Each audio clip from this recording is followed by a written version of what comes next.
Oke. Dari sini sudah mulai paham ya. Bahwa Ismail itu urutan secara biologis anak pertama Ibrahim. Ishak anak kedua dari Ibrahim. Tetapi masing-masing putra ini itu anak pertama. Iya kan? Anak pertama Hajar, yakni Ismail. Anak pertama Sarah, yakni Ishak. Tapi perintahnya itu, perintah kurban itu, nanti kita akan lihat. Ya, perintah kurban menurut Quran. Apa itu? Dikatakan apa? Pada ayat yang ke-102. Falamma balagha ma'hus sa'ya qala ya bunayya inni ara fil manam anni adzbahuka fandur ma'adha tara. Maka tatkala anak itu mencapai usia baligh, dari kata balagha menjadi baligh, aku telah bermimpi menyembelih engkau. Bagaimana menurutmu? Ini terjadi dialog antara seorang ayah dengan anaknya.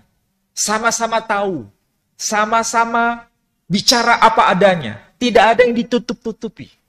Dia berkata, aku telah bermimpi menyembelih engkau. Bagaimana menurutmu? Dia ngomong kepada sang anak ini. Apa jawaban sang anak? Qala ya abatif'al ma tu'mar.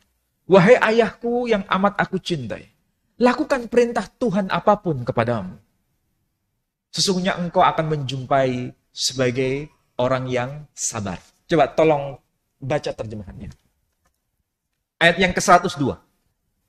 Maka ketika anak itu sampai pada umur sanggup berusaha bersamanya, Ibrahim berkata, wahai anakku, sesungguhnya aku bermimpi bahwa aku menyembelihmu, maka pikirkanlah bagaimana pendapatmu.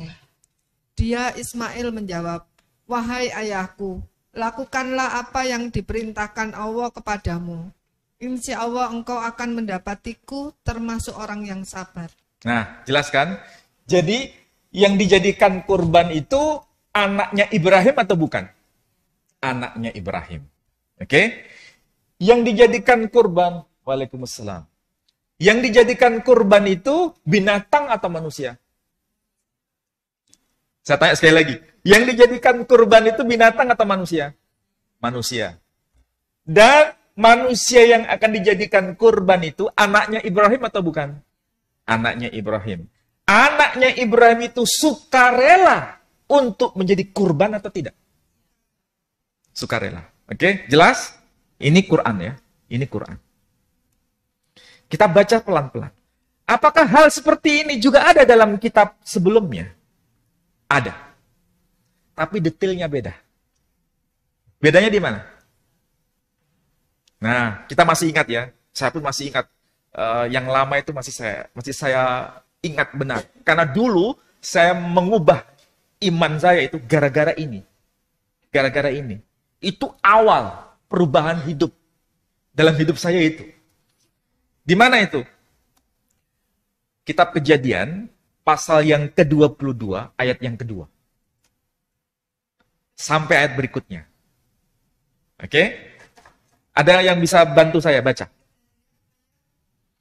Pasal 22, mulai ayat yang pertama aja dulu. Sampai ayat yang ke-8. Baca pelan-pelan ya.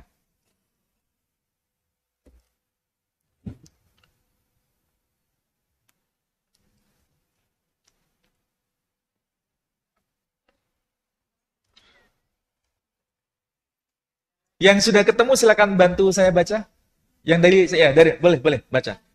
Pasal 22 ayat yang pertama sampai ayat yang ke-8.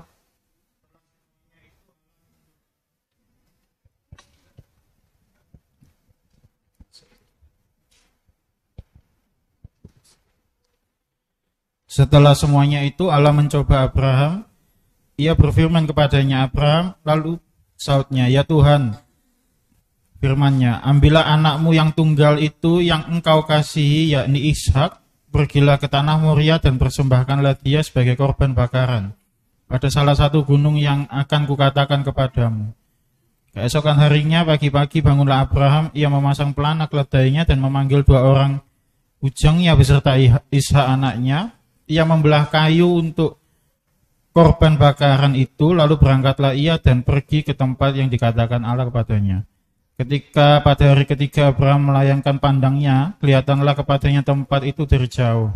Kata Abraham kepada kedua bujangnya itu, tinggallah kamu di sini dengan keledai ini, aku beserta anak ini akan pergi ke sana, kami akan sembahyang, sesudah itu akan kembali kepadamu. Lalu Abraham mengambil kayu untuk korban bakaran itu dan memikulkannya ke atas bahu Ishak, anaknya, sedang di tangannya dibawanya api dan pisau. Demikianlah keduanya berjalan bersama-sama. Lalu berkatalah Ishak kepada Abraham ayahnya, "Bapa," sahut Abraham. "Ya anakku." Bertanyalah ia, "Di sini sudah ada api dan kayu, tapi manakah anak domba untuk korban bakaran itu?" Sahut Abraham, "Allah yang menyediakan anak domba untuk korban bakaran baginya, anakku." Demikianlah keduanya berjalan bersama-sama. Oke. Itu gambaran kisah secara global. Pernahkah kita merenungkan ayat itu? Ada nggak kemiripan dengan apa yang disampaikan dalam Quran? Bahwa ada peristiwa kurban manusia. Sama kan? Tapi detailnya sama atau beda? Beda. Di mana bedanya? Yang pertama ya, ini yang pertama sekali. Tadi di bagian yang paling akhir-akhir. Ishak bertanya kepada abahnya. Ya. Ishak bertanya kepada abahnya, kepada ayahnya. "Ayah," lalu Abraham menyahut, "Ya anakku." Kemudian Ishak melanjutkan pertanyaan. Ini sudah ada kayu dan apinya. Ini sudah ada kayu dan apinya. Bahkan kayu kan dipikul oleh Ishak. Oke? Tapi pertanyaannya, Ishak berkata apa kepada abahnya? "Ayah, ini sudah ada api dan kayunya. Mana dombanya?" Ya kan? Apa yang dijawab oleh Abraham? Nanti Tuhan sendiri yang akan menyediakan domba itu. Berarti yang dibayangkan Ishak, yang akan dijadikan korban itu dirinya atau domba? Domba. Padahal perintah sejak awal dikatakan apa? "Ambillah anakmu yang tunggal itu, yang amat engkau cintai, yakni Ishak. Bawalah dia ke suatu gunung dan jadikan korban di gunung yang akan ditunjuk oleh Tuhan," istilahnya begitu. Ibrahim sadar nggak perintah kurban itu perintah kurban manusia atau perintah kurban binatang? Kurban manusia. Manusia yang dijadikan kurban itu anaknya atau bukan? Anaknya. Anaknya itu disebutkan namanya siapa? Kenapa jawaban Ibrahim, nanti Tuhan sendiri yang akan menyediakan dombanya? Berarti Abraham memberitahu secara jujur kepada anaknya ataukah tidak? Tidak. Berarti Ishak tahu nggak kalau dirinya dijadikan kurban? Tidak. Pernah nggak kita meneliti, membaca seperti itu? Nggak pernah kan selama ini? Jadi perintahnya dikatakan tegas di situ. Kehna, ambillah. Jadi bahasa Ibraninya, kehna et binha et yechidha asher ahafta et yitzhak. Ibraninya. Kehna itu arti harfiahnya ambillah. Et binha, bin. Bin itu sama dengan bahasa Arab bin. Arti harfiahnya anak laki. Dan itu satu. Bin itu satu. Jadi bin itu sudah mengandung makna pasti anak laki. Kalau bintun itu anak perempuan. Tapi kalau bin anak laki. Dan jumlahnya satu. Orangnya cuma satu. Et yechideha, yang benar-benar tunggal. Kalau benar-benar tunggal, ada nggak yang lain? Yang diperintahkan ambillah anakmu atau ambillah anaknya Sarah. Anakmu, bukan ambillah anaknya Sarah dan juga bukan ambillah anaknya Hajar. Nggak. Dia perintahkan ambillah anakmu. Jadi anak dalam konteks anaknya Abraham. Padahal tadi dikatakan anak Abraham itu berapa? Bani Abraham, Yitzhak, Ismail. Yakni Ishak dan Ismail. Artinya Abraham itu punya 2 anak. Quran juga sama. Alhamdulillahilladzi wahabali 'alal kibari Ismaila wa Ishaqa. Jadi anak Abraham itu ya Ismail, ya Ishak, atau Ishak dan Ismail. Tapi masalahnya, ketika mendapatkan perintah untuk kurban, itu anaknya Sarah atau apakah anaknya Hajar? Bukan anaknya Hajar, bukan anaknya Sarah, tapi anakmu. Jadi nisbatnya pada Abraham, bukan istri Abraham. Tahu maksudnya ya? Jadi ambillah anakmu, laki-laki yang satu itu, dan benar-benar tunggal, et yechidha. Tapi anehnya di situ disebutkan apa? Et Yitzhak, yakni Ishak. Pertanyaannya, apakah Ishak itu anak yang tunggal atau tidak? Bukan anak yang tunggal. Dia anak yang kedua. Paham maksud saya? Bukan anak yang tunggal. Anak yang tunggal itu pasti anak yang pertama. Tidak mungkin anak yang kedua. Ibaratnya begini, saya ngomong kepada saudara. Ini kita sekarang ada di Masjid Al-Falah. Saya berkata begini, masnya siapa namanya? Faisal. Mas Faisal, silakan nanti setelah pulang dari pengajian ini, pergi ke arah selatan. Yakni ke kota Tuban. Kira-kira paham nggak maksud saya? Silakan nanti pergi ke arah selatan, yakni ke kota Tuban. Kira-kira protes nggak ke saya? Protes nggak ke saya?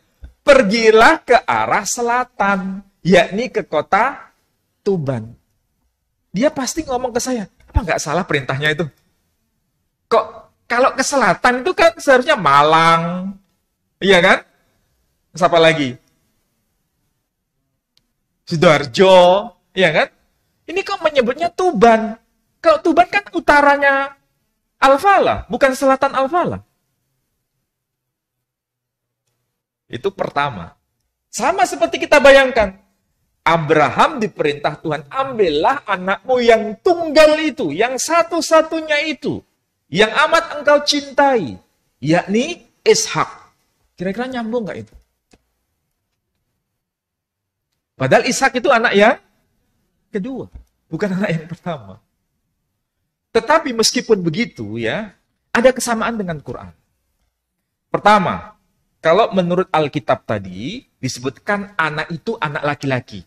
Binha, anakmu laki-laki. Dan itu memang satu, bin itu satu.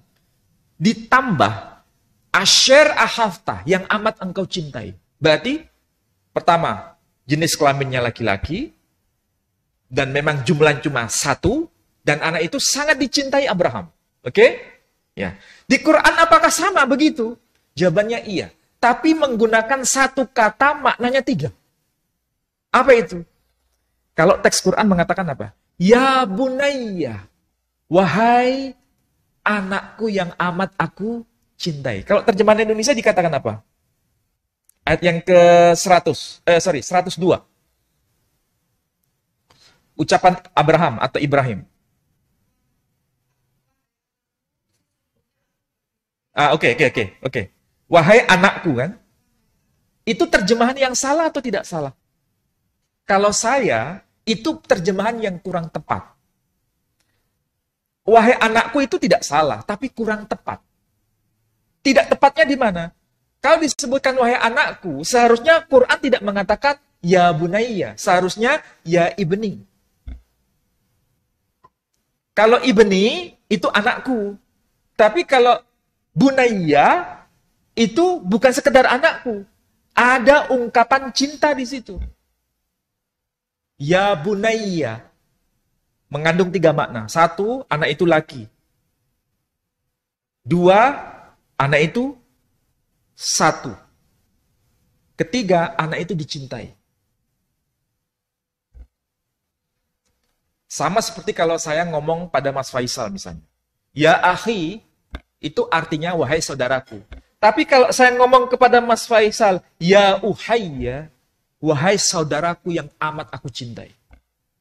Itu beda dalam bahasa Arab tuh. Kalau ya akhi, wahai saudaraku. Tapi kalau ya uhayya, wahai saudaraku yang amat aku cintai. Kalau ya ibni, wahai anakku. Tapi kalau ya bunayya, wahai anakku yang amat aku cintai. Jadi satu kata itu mengandung 3 makna. 1, jenis kelaminnya laki. 2, anaknya tunggal. 3, amat dicintai. Sama nggak dengan Alkitab tadi? Ambillah anakmu laki-laki yang tunggal itu yang amat engkau cintai. Sama nggak dengan Quran? Sama. Bedanya yang satu disebutkan nama Ishak di situ. Itu yang problem. Lebih problem lagi disebutkan bahwa Ishak tidak tahu kalau dirinya sedang dijadikan kurban. Dan Abraham tidak memberitahu bahwa Ishak akan dijadikan kurban. Berarti dengan Quran sama atau beda? Disitulah bedanya. Kalau kita melepaskan Quran ini sebagai kitab suci, Alkitab juga sebagai kitab suci. Kira-kira kalau ada 2 versi kayak begini, mana yang lebih dramatis? Mana yang lebih dramatis? Iya kan? Ini bukan bicara masalah benar atau salah. Ini bicara mengenai mana yang lebih dramatis. Yang satu berkata apa adanya, dan satunya lagi menerima dengan apa adanya. Terjadi komunikasi dan sama-sama berpasrah diri kepada Tuhan. Yang satu tidak memberitahu. Dan memang tidak diberitahu. Tiba-tiba langsung anak itu apa? Diikat. Tidak dikasih tahu, dia hanya berkata, Abah, ayah, ini sudah ada kayu dan apinya. Mana dombanya? Tuhan nanti yang akan menyediakan. Tiba-tiba Ishak langsung diikat. Kira-kira terjadi apa nanti? Tidak bisa bayangkan tuh. Jadi Quran datang itu untuk meluruskan. Sebenarnya sudah benar. Itu sebenarnya kalau dalam bahasa Jawa, asalnya itu tidak ada nama Ishak itu. Tapi itu sengaja ditambah karena ada tujuan. Tujuannya apa? Saya ingin tanya. Taurat itu diturunkan kepada siapa? Musa. Musa itu berdakwah kepada kaum Bani Israel. Dan memang Musa itu dari kaum Bani Israel. Bani Israel itu anaknya siapa? Yakub. Yakub anaknya siapa? Anaknya Ismail atau anaknya Ishak? Anaknya Ishak. Ishak anaknya siapa? Ibrahim. Dari situlah jelas. Kenapa di situ muncul Ishak? Karena ini bicara, kalau bahasa kita begini, mosok yang orang mendapatkan kemuliaan gitu kok paman saya, kok bukan dari bapak saya. Iya kan? Lebih dramatis lagi, sebelum pasal 22, itu ada pasal 21 bagian ayat yang akhir. Abraham itu posisinya ada di mana? Di Beersheba ataukah bukan? Posisinya di Beersheba. Ketika di Beersheba, barulah ada perintah untuk mengorbankan anaknya. Pertanyaannya, apakah Ishak dan apakah Ishak dan Sarah pernah ada di Beersheba? Tidak pernah. Hajar dan Ismail yang ada di Beersheba. Dan setelah peristiwa kurban itu, Abraham kembali ke mana? Kembali ke Beersheba. Bukan kembali ke Hebron. Padahal di Hebron itu ada Ishak dan Sarah. Jelas kan? Coba lihat tuh, pasal 21 ayat yang bagian akhir. Sebelum pasal 22. Tolong dibaca. Pasal 21 ayat yang bagian paling akhir sebelum pasal 22. Lalu Abraham menanam sebatang pohon tamariska di Beersheba dan memanggil di sana nama Tuhan, Allah yang kekal. Dan masih lama Abraham tinggal sebagai orang asing di negeri orang Filistin. Ya, baik. Jadi dia berada di Beersheba, ya, dan tinggal lama di wilayah Beersheba. Setelah pasal 22 yang bagian akhir, setelah peristiwa kurban itu, Abraham kembali kemana? Pasal 22 bagian yang paling akhir. Kita ini buka-bukaan data sebenarnya. Buka-bukaan data itu semakin kita tahu ini gimana, ini gimana. Karena teksnya memang begitu. Jadi dia kembali kemana?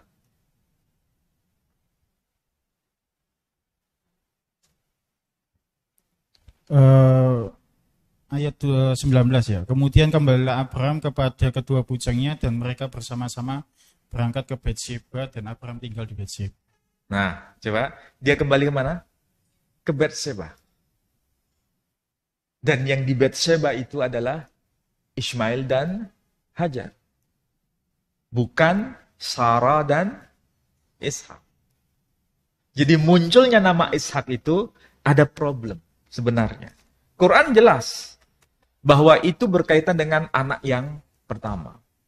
Nah, itulah sebabnya perbedaan antara Quran ya dengan kitab sebelumnya itu tipis sebenarnya mengenai disebutkan nama itu. Tapi kita tidak boleh membeda-bedakan atau menjelek-jelekkan di antara dua nama itu. Ishak nggak boleh dijelek-jelekkan, Ismail juga nggak boleh dijelek-jelekkan, nggak boleh. Dua-duanya adalah orang yang baik, cuma masalahnya ini ada sesuatu yang bermasalah dalam penyebutan nama itu. Nah, sekarang filosofinya